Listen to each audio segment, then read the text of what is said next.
Okay, this is 11-3 Work Together, Part 1. Might only be Part 1, I don't know how long it will take. I want to let you know that now we're switching. We're doing the cash payment and the general journal. So you're being exposed to all these different journals as well as accounts receivable, subsidiary accounts, and accounts payable, subsidiary accounts. So you're getting the bigger picture. It's getting a little bit more complicated, but you can handle this. Okay, it says start a new page in the general ledger account. So general ledger accounts, that's a regular general ledger accounts. They're not part of the accounts payable and they're not part of the accounts receivable, but the accounts payable is part of it. So I don't know if I just confused you. It says for supplies-office. So yeah, put in the name.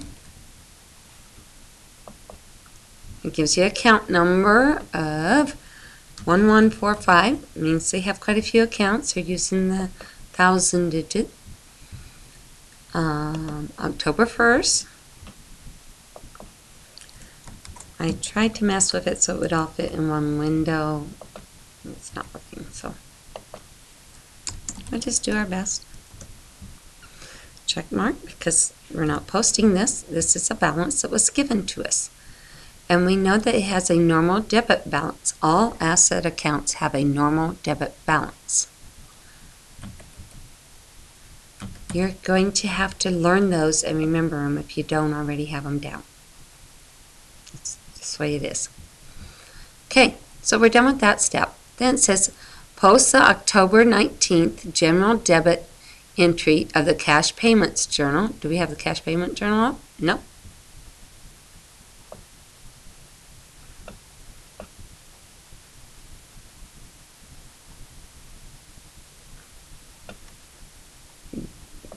We have to reread this again.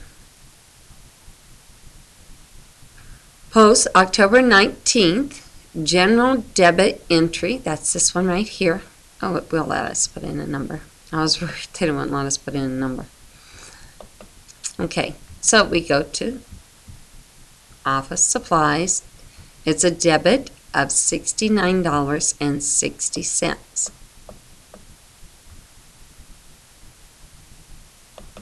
I forgot to check out the date. The 19th. And the page number is cash payment, so CP 15. And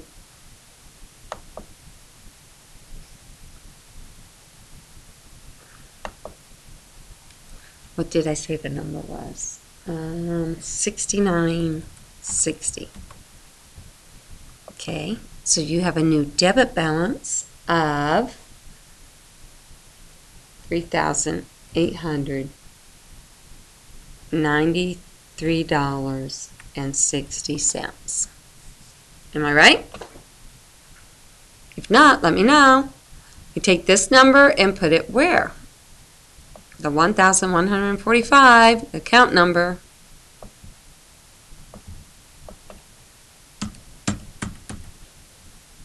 Voila.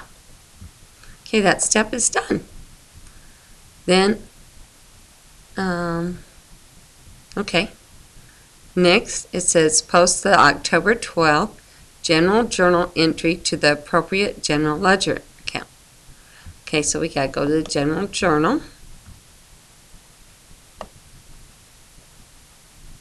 We go to sales, returns, and allowances.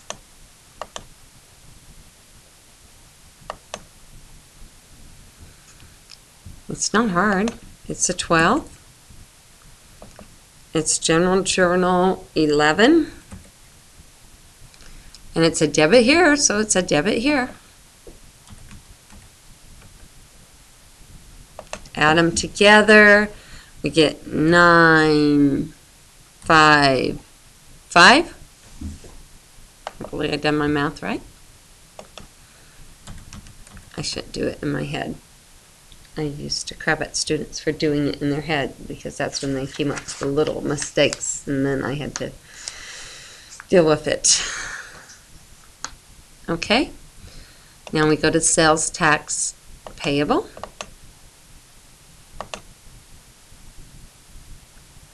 It's on the 12th. It's G11. It's a debit because we don't owe that. And so we have to subtract. And what are you going to come up with when you subtract?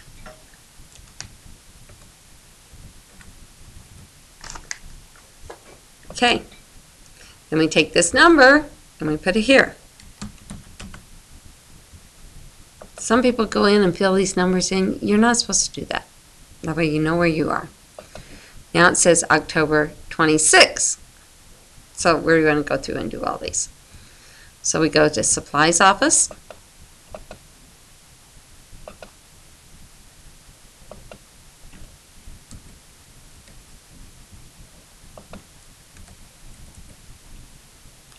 And what's going on? Supplies office is being debited for $2,000.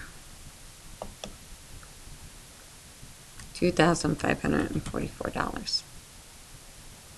So we're a debit plus a debit equals a bigger debit.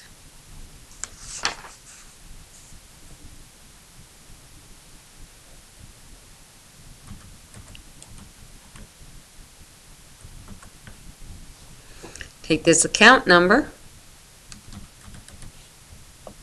It constantly puts that comma back in there. Whoa, did you see something I missed? I'm glad I did this. I'm glad I messed up. Because here, then I know that I have to go to accounts receivable. Oh.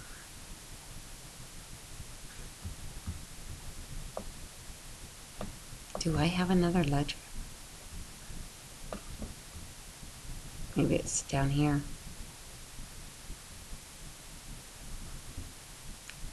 Maybe if I click, I can get another drop. No? Oh, it's already posted to David. Oops. But we have to post to accounts receivable like I was talking about earlier. Because you have to post to that accounts receivable controlling account. The controlling account is accounts receivable for all accounts that owe us money.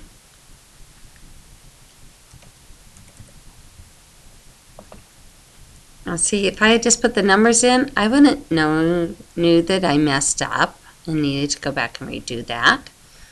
That's one reason you have to take and do it step by step instead of just putting all those numbers in.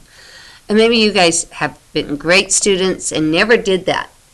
But my students here, I've had to get on to them for it. And say, you don't do that. Why not? Well, that's the exact reason why. Because if you get your books off, that's bad bookkeeping. You get your business. It could be false reporting in some cases. You can go to jail for that, especially if you're reporting to stockholders that you're making a profit and you're not. Now we have to find accounts payable. See, this one's already posted. That's why it's like that. Okay?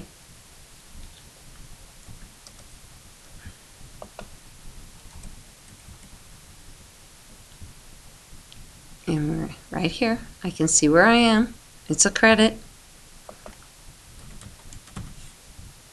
Okay, a credit plus a credit equals a bigger credit. So we're going to do what? Add.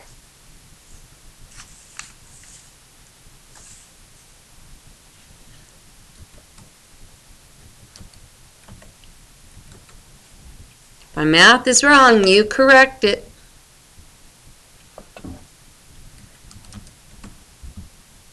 See, I put that account number, put it up. Okay, next, accounts payable. We're not doing this part. I wish, in a way, they would make us. So all the steps would be together, but it's okay. We're learning. Now, is it a debit or a credit? Well, here it's a debit.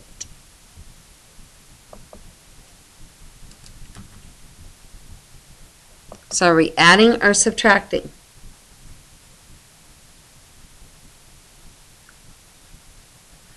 Talk among your group. Tell me what we're doing. Subtracting. I hope that's what you came up with anyways. Okay, take this account number, put it here. Then purchases, returns, and allowances.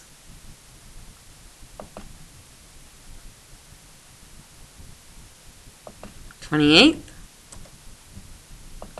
G11.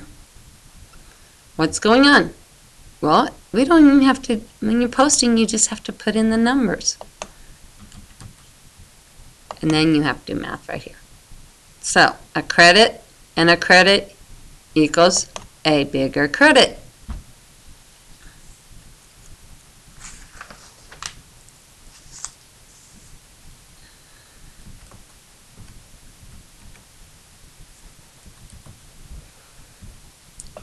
Put your account number up here.